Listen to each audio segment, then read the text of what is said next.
Kisah Para Rasul pasal 22 ayat 1. Hai saudara-saudara dan bapak-bapak, dengarkanlah apa yang hendak kukatakan kepadamu sebagai pembelaan diri. Kisah Para Rasul pasal 22 ayat 2. Ketika orang banyak itu mendengar ia berbicara dalam bahasa Ibrani, makin tenanglah mereka. Ia berkata, Kisah Para Rasul pasal 22 ayat 3. Aku adalah orang Yahudi, lahir di Tarsus di tanah Kilikia, tetapi dibesarkan di kota ini, dididik dengan teliti di bawah pimpinan Gamaliel dalam hukum nenek moyang kita, sehingga aku menjadi seorang yang giat bekerja bagi Allah sama seperti kamu semua pada waktu ini. Kisah Para Rasul pasal 22 ayat 4. Dan aku telah menganiaya pengikut-pengikut jalan Tuhan sampai mereka mati, laki-laki dan perempuan kutangkap dan kuserahkan ke dalam penjara. Kisah Para Rasul pasal 22 ayat 5. Tentang hal itu baik imam besar maupun majelis tua-tua dapat memberi kesaksian. Dari mereka aku telah membawa surat-surat untuk saudara-saudara di Damsyik dan aku telah pergi ke sana untuk menangkap penganut-penganut jalan Tuhan, yang terdapat juga di situ dan membawa mereka ke Yerusalem untuk dihukum. Kisah Para Rasul pasal 22 ayat 6. Tetapi dalam perjalananku ke sana, ketika aku sudah dekat Damsyik, yaitu waktu tengah hari, tiba-tiba memancarlah cahaya yang menyilaukan dari langit mengelilingi aku. Kisah Para Rasul pasal 22 ayat 7. Maka rebahlah aku ke tanah dan aku mendengar suatu suara yang berkata kepadaku, Saulus, Saulus, mengapakah engkau menganiaya aku? Kisah Para Rasul pasal 22 ayat 8. Jawabku, siapakah engkau, Tuhan?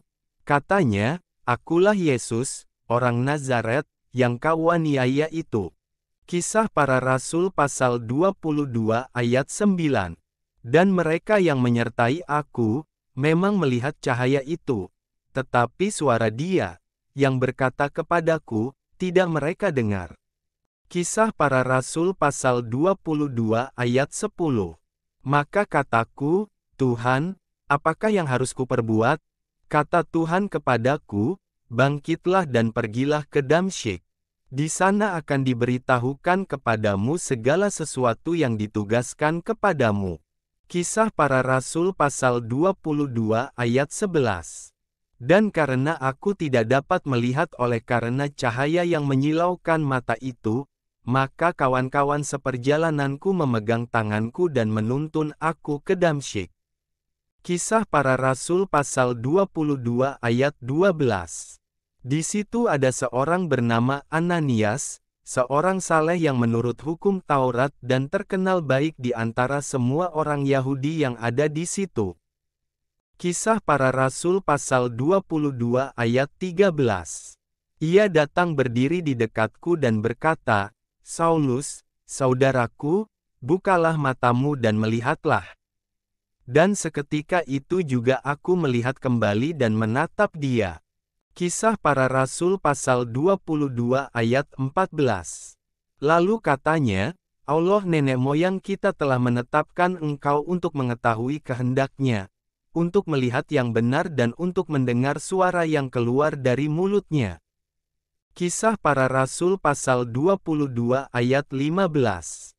Sebab engkau harus menjadi saksinya terhadap semua orang tentang apa yang kau lihat dan yang kau dengar. Kisah Para Rasul pasal 22 ayat 16. Dan sekarang, mengapa engkau masih ragu-ragu? Bangunlah, berilah dirimu dibaptis dan dosa-dosamu disucikan sambil berseru kepada nama Tuhan. Kisah Para Rasul pasal 22 ayat 17. Sesudah aku kembali di Yerusalem dan ketika aku sedang berdoa di dalam bait Allah, rohku diliputi oleh kuasa ilahi. Kisah Para Rasul pasal 22 ayat 18. Aku melihat dia, yang berkata kepadaku, lekaslah, segeralah tinggalkan Yerusalem, sebab mereka tidak akan menerima kesaksianmu tentang aku. Kisah Para Rasul pasal 22 ayat 19. Jawabku, Tuhan, mereka tahu, bahwa akulah yang pergi dari rumah ibadat yang satu ke rumah ibadat yang lain dan yang memasukkan mereka yang percaya kepadamu ke dalam penjara dan menyesah mereka. Kisah Para Rasul pasal 22 ayat 20. Dan ketika darah Stefanus, saksimu itu, ditumpahkan, aku ada di situ dan menyetujui perbuatan itu dan aku menjaga pakaian mereka yang membunuhnya. Kisah Para Rasul pasal 22 ayat 21. Tetapi kata Tuhan kepadaku, pergilah, sebab aku akan mengutus engkau jauh dari sini kepada bangsa-bangsa lain. Kisah Para Rasul pasal 22 ayat 22. Rakyat mendengarkan Paulus sampai kepada perkataan itu, tetapi sesudah itu, mereka mulai berteriak, katanya, enyahkan orang ini dari muka bumi. Ia tidak layak hidup. Kisah Para Rasul pasal 22 ayat 23. Mereka terus berteriak sambil melemparkan jubah mereka dan menghamburkan debu ke udara. Kisah Para Rasul pasal 22 ayat 24. Karena itu kepala pasukan memberi perintah untuk membawa Paulus ke markas dan menyuruh memeriksa dan menyesah dia, supaya dapat diketahui apa sebabnya orang banyak itu berteriak-teriak sedemikian terhadap dia. Kisah Para Rasul pasal 22 ayat 25. Tetapi ketika Paulus ditelentangkan untuk disesah, berkatalah ia kepada perwira yang bertugas, bolehkah kamu menyesah seorang warga negara Rom, apalagi tanpa diadili? Kisah Para Rasul pasal 22 ayat 26. Mendengar perkataan itu perwira itu melaporkannya kepada kepala pasukan. Katanya, apakah yang hendak engkau perbuat? Orang itu warga negara Rom. Kisah Para Rasul pasal 22 ayat 27. Maka datanglah kepala pasukan itu kepada Paulus dan berkata, katakanlah, benarkah engkau warga negara Rom? Jawab Paulus, benar. Kisah Para Rasul pasal 22 ayat 28. Lalu kata kepala pasukan itu, kewarganegaraan itu kubeli dengan harga yang mahal. Jawab Paulus, tetapi aku mempunyai hak itu karena kelahiranku. Kisah Para Rasul pasal 22 ayat 29.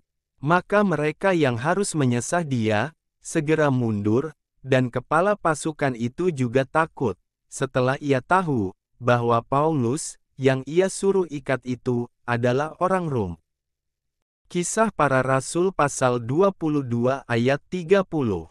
Namun kepala pasukan itu ingin mengetahui dengan teliti apa yang dituduhkan orang-orang Yahudi kepada Paulus.